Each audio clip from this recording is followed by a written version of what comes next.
Time traveling for democracy.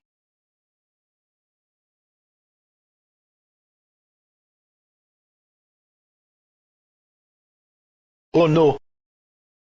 Not Dr. Smith. What about Dr. Smith? The time machine. It killed him. Who will save the Greek democracy now? I guess I will. You may be a doctor, but Dr. Torres, you are also a woman and an African American. The Greeks will never take you seriously. Don't worry. If they don't listen to me, their democracy will die. That is true. Well, are you ready to go? I'm ready. Let's do this, Dr. Jacques.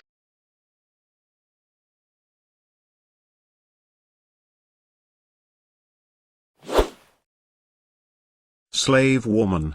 What strange robes are you wearing? I'm not a slave, but I am a woman. Who are you? I come from the future. My name is Dr. Torres. A witch doctor? Good. Tell me about my future. Will I eventually lose weight? I don't know, but your people's democracy will soon lose power. Who will stop our democracy? Tyrants. That's a lie. Our tyrant-killing laws let us murder traitors of democracy. It won't work, and I am here to warn you about it. Warn me about what?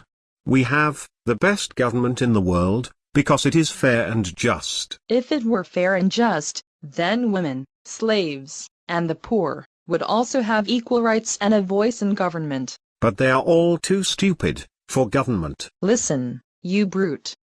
You have to change your ways or your people will suffer the consequences. If you know so much, tell me about our democracy. Well, the word democratia, or democracy, came from the combination of the Greek words demos, for people, and kratos, for power. We still use this word in the future. Naturally, I speak Greek. Tell me something I don't already know. Your democracy started out of frustration with tyrants, a Greek oligarchy. Our government in the future also started from dissatisfaction with a tyrant, the British monarchy. British? What's that? Never mind. Our government also began with property-owning men only, but eventually expanded its laws to include equal voting rights for the poor, the now freed slaves, and women. And do you kill your tyrants? No, we drafted a Declaration of Independence that allows us to end the government if it should become tyrannical. What else? Well, you have a direct democracy that allows its constituents direct participation in government. We, on the other hand, have a representative democracy, wherein we choose the officials that run government for us. And you trust those people? Not always, but that's another story. And which system is better? That depends on who you ask.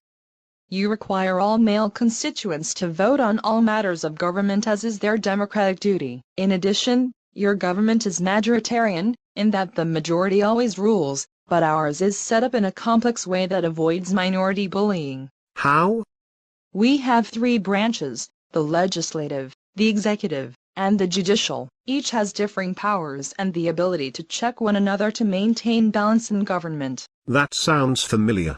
We too have three branches, the ecclesia, the bull, and the dicasteria, also known as the assembly, the council, and the law courts. We, native, property-owning men, make up the assembly, and we choose the 500 men for the council, every year.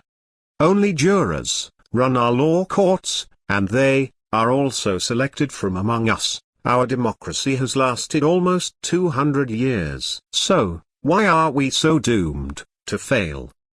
The Athenians, I mean, your people, will soon be forced to join a pan-Hellenic alliance with the Macedonians, against Persia. Upon the death of Alexander the Great, you will attempt to end Macedonian rule, but you will be defeated, and that is when they will force changes to your constitution. That will be the beginning of the end of your democracy. What a pity.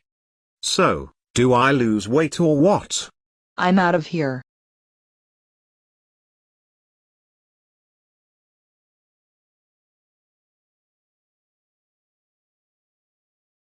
Oh no! Not Dr. Torres.